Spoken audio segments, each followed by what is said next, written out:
Yezekel 28-ci fəsil. Sur padşahının əleyhinə peyğəmbərlik. Mənə Rəbbim bu sözü nazil oldu. Ey bəşər oğlu, Sur hökümdarına söylə ki, Xudavənd Rəbb belə deyir. Sən qürurlandın və belə söylədin. Mən Allaham, dənizlərin qoynunda Allahın taxtında otururam. Ürəyində özünü Allah sandın, ancaq sən Allah deyil, insansan. Bax, sən Danieldən daha müdriksən. Heç kəs öz sirrini səndən gizlədə bilməz. Müdrikliyin və ağlınla özünə sərvət yığdın.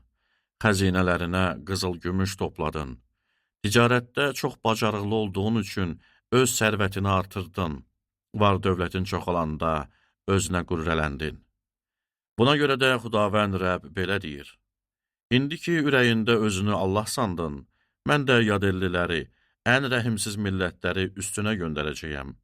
Onlar sənin müdrikliyinin gözəlliyinə qılınc çəkib əzəmətini murdarlayacaq. Səni məzara indirəcəklər, sən dənizlərin qoynunda dəhşətli bir ölümlə məhv olacaqsan. Səni öldürənlərə də mən Allaham deyəcəksənmi? Səni öldürənlərin əlində sən Allah deyil, insansan. Yadillilərin əlində sünnətsizlərin ölümü ilə öləcəksən. Çünki mən bunu söylədim, Xudavənd Rəbb belə bəyan edir. Mənə yenə Xudavənd Rəbbin sözü nazil oldu. Ey bəşər oğlu, Sur padşahı üçün mərsi oxuyub söylə ki, Xudavənd Rəbb belə deyir.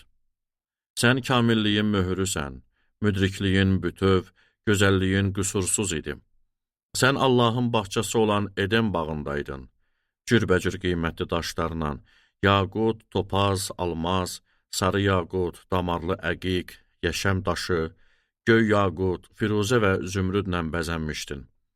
Qalxma və oyma işlərin qızıldan idi. Bunlar yaradıldığın gün hazırlanmışdı.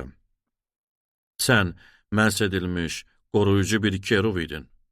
Səni bunun üçün qoymuşdum, Allahın müqəddəs dağının üstündəydin. Odlu daşlar arasında gəzirdin. Yaradıldığın gündən səndə pislik tapılana qədər yollarında qüsursuz idin. Bol ticarətindən ötürü için zorakılığla doldu, sən günah elədin. Buna görə də səni murdar bir şey kimi Allahın dağından atdım. Odlu daşların arasından qovdum, ey qoruyucu kerub. Gözəl olduğun üçün ürəyin qürurlandı, əzəmətinə görə müdrikliyini korladın. Beləcə səni yerə atdım, padşahların önündə tamaşaya çevirdim. Çoxlu təqsir elədiyin üçün ticarətdə ələ əyriliyinə görə müqəddəs məkanlarını murdarladın. Mən içindən bir od çıxardım ki, səni yandırıb məhv eləsin. Bütün seyr eləyənlərin gözü önündə səni torpaq üstündə külə çevirdim. Xalqlar arasında səni tanıyanlar fəlakətinə heyrət elədi.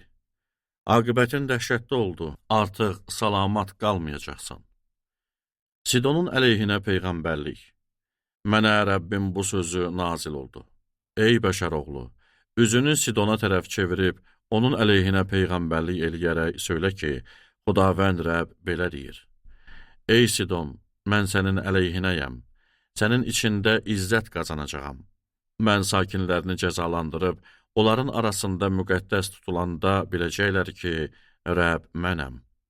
Əhalinin içinə vəba, küçələrinə qan göndərəcəyəm.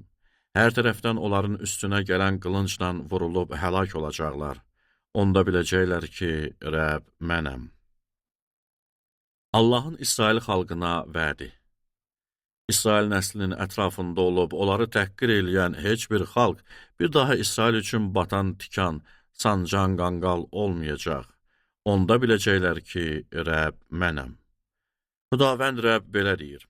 İsrail xalqını aralarına səpələdiyim xalqların içindən yığanda, millətlərin gözü önündə müqəddəs tutulanda, onlar qulum Yaquba verdiyim torpaqlarında sakin olacaq. Orada asayiş içində yaşayacaq, evlər tikəcək və bağlar salacaqlar. Onları təhqir eləyən bütün ətraf xalqları cəzalandırdığım zaman asayiş içində yaşayacaqlar. Onda biləcəklər ki, Rəbb mənəm.